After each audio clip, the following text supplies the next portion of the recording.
हुए आज एक बार फिर से आप सभी का हम स्वागत करते हैं अपने यूट्यूब के चैनल पे। और क्लास 11वीं की गणित के बारे में हम सीखेंगे। और क्लास 11वीं की गणित जो है वो एनसीईआरटी वाली हम आज अपने क्लास में उसके एनसीईआरटी के जो पहले एक्सरसाइज की बात है उनकी बात करेंगे। और एनसीईआरटी की जो बुक है क्लास 11th की, उसमें पहला टॉपिक है सेट्स। जो सेट है, समुच्चय है, वो पहला टॉपिक है आपका। और बहुत कॉमन सेंस पे वो टॉपिक है, क्योंकि स्टार्टिंग है, बच्चा क्लास 10 का जो है वो 11 में पहुंचा है, पास करके या पास आउट होके आया है, तो कहीं ना कहीं उसके लेवल से है। और गणित की अगर थोड़ा बहुत समझ है और लैंग्वेज पे और आसपास के वातावरण से वो अटैचमेंट में रहता है, तो समुच्चय ऐसा कोई बहुत बड़ा टॉपिक नहीं है जो समझ में ना आए, बहुत आसानी से। और जो आपको बहुत सारी ये हमारे इसमें फोन टैबलेट में इसमें एनसीईआरटी की जो पीडीएफ है बुक की, वो हमारे इसमें है। पता नहीं आपको दिख रहा है या नहीं दिख रहा है, ये कोई मैथमेटिशियन साहब छपे हुए हैं, तो ये सब जनरली हम लोग को देखने को मिलता है अपने एनसीईआरटी में। और एनसीईआरटी में जॉर्ज कैंटर साहब हैं। जॉर्ज कैंटर ने सबसे पहले समुच्चय का प्रयोग किया, उसका अनुप्रयोग किया। उन्होंने उसके प्रायोगिक विधियों के बारे में बताया, समझाया बाकायदे से। एक तरह से आप कह सकते हो कि समुच्चय को खोज निकाला या समुच्चय को ढूंढा उन्होंने, जिनका नाम था जॉर्ज जॉर्ज कैंटर नाम था उनका। तो ये जॉर्ज कैंटर हैं जो सेट्स की बात करते हैं, समुच्चय की बात करते हैं। तो हम समुच्चय पे चर्चा करेंगे। समुच्चय है क्या?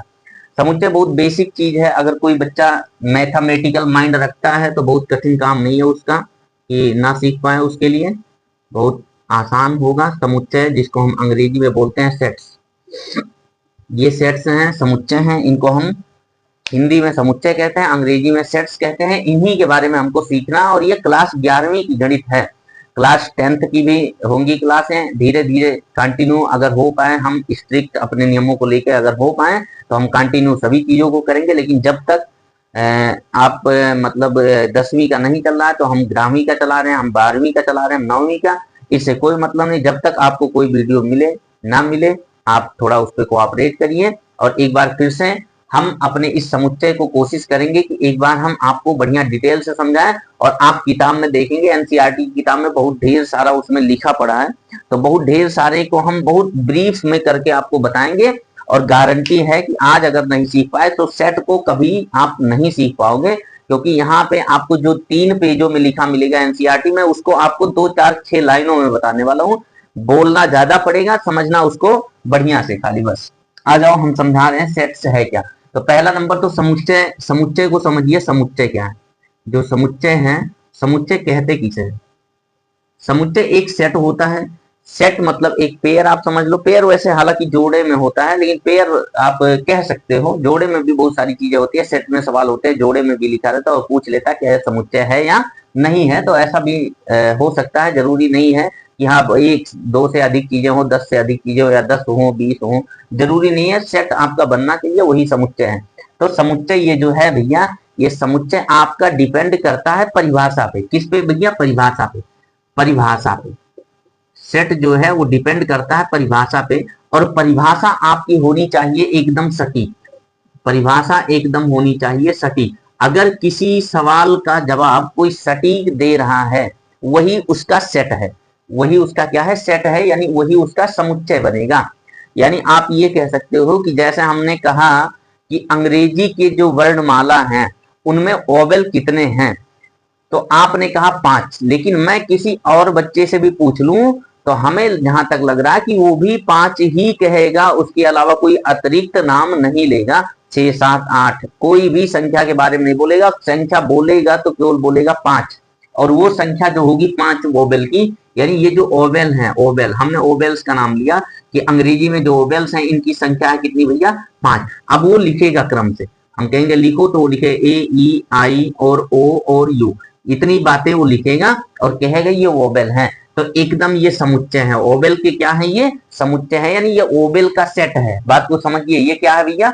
ओवेल का सेट है। यानी ये बातें अपने आप में एकदम सटीक है। परिभाषा ओवेल का उसने सही दिया। परिभाषा मतलब उनकी संख्या बताया, उनको बताया कि कौन कौन से हैं, बस यही परिभाषा है। तो परिभाषा अगर सटीक से वो दे दिया तो वही उसका सेट बनेगा, और जिसकी परिभाषा आप सटीक से नहीं दे पाए वो आपका सेट नहीं है। दूसरे बच्चे से कोई से हम पूछ लिए कि बताओ, तुम बताओ भैया ओबेल किसे कहते हैं, ओबेल्स के बारे में कुछ बताओ, तो बोला संख्या 5 है। लेकिन अगर वो कह दिया ए है, ई है, आई है, ओ है और एक का लिख दिया इसमें हिंदी वाला, तो यानी कि ये वोबेल नहीं है, छोटा आ लिख दिया, ओबेल ही लिख दिया हिंदी का, ये हो गया, यानी ये ओबेल का सेट नहीं है। तो ये सेट नहीं है और ये आपका सेट है। ठीक है भैया, यानी कि आपको परिभाषा अगर एकदम सटीक पता है, जो दुनिया के सभी लोग बताएंगे वही, यानी 1 रुपए में अगर 100 पैसे होते हैं, 1 रुपए में कितने पैसे, 100 पैसे, तो 1 रुपए का सेट है 100 पैसा। 1 रुपए का क्या है, 100 पैसा उसका सेट है। दुनिया के किसी भी बच्चे से पूछ लो 1 रुपया जो इंडिया का है उसमें पैसे कितने होते, तो कहेगा 100 पैसे होते हैं गुरुजी, इसके अलावा कोई नहीं है इसमें। यानी आप परिभाषा समझ गए कि जो समुच्चय है, समुच्चय किस तरह काम करता है।